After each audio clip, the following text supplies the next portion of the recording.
వాళ్ళ పేరు ఏం పేరు? చింతపల్లి రామానాయుడు. రాసారలే చెప్పండి. రాయలేదు, తెచ్చుకొని రాసుకోండి.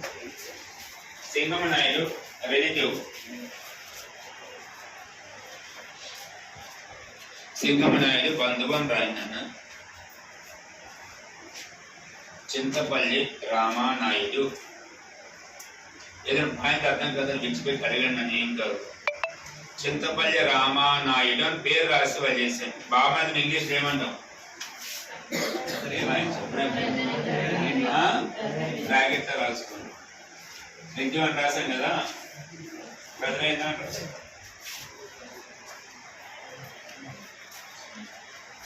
చింతపల్లి రామానాయుడు రిజ్యూ అని రాసా. రిజ్యూ పోస్ట్ చెప్పాను అన్న. లేదా మరి రిలేషన్ ఏంటి? పాయింట్ క్లియర్ అన్నా? ఓకే, బాగుపడతాను రాసు వదిలేసి జస్ట్ క్వశ్చన్ రైజ్ చేస్తున్నాను. రెండో పాయింట్. కృష్ణ తుంగభద్ర రివర్ మధ్యలో ఒక ఏరియా ఉంటుంది. ఆ ఏరియాకి క్యాపిటల్ జల్లిపల్లి. ఏం పేదన్నా? జల్లిపల్లి. ఈ రెండు మధ్యలో ఉన్న ప్రాంతాన్ని పరిపాలించే వంశం ఉంటుంది. సోమ కుల క్షత్రియాస్ అంటారు. ఏమంటారు? మళ్ళీ చెప్పండి. కృష్ణ తుంగభద్ర రివర్ మధ్యలో ప్రాంతాన్ని పరిపాలించే వంశాన్ని సోమ Kula Kshatriyas. Soma Kula Kshatriyas capital Jallipalli. Next point add చేసి Krishna Tungabhadra area ruled by.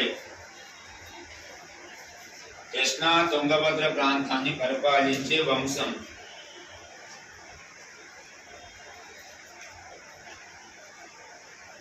Krishna Tungabhadra area ruled by Soma Kula Kshatriyas.